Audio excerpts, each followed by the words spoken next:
One of the people in the Vatican most familiar with the crisis in Iraq is Cardinal Leonardo Sandri, who leads the department responsible for Christians in the East.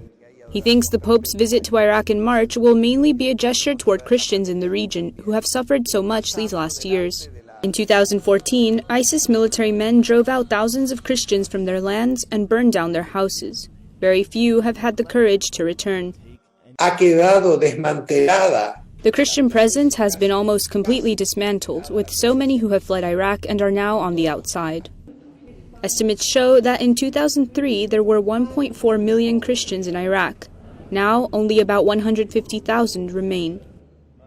Their unique way of the cross began after Saddam Hussein's fall. Their situation became a martyrdom on June 29, 2014, when ISIS announced the creation of the caliphate. In a single day, on August 6th, between 100,000 and 120,000 Christians fled from the Nineveh plains. The region was liberated in the spring of 2017. 3 years later, 45% of the families have returned to the area, and 54% of homes have been rebuilt. However, Cardinal Leonardo Sandri explains that war and violence have created a gap between the people, and that the Pope will help them reconcile so they can coexist once more. The Pope's visit will promote this hope for coexistence between all human beings. Being children of God, they share the same dignity and are brothers and sisters.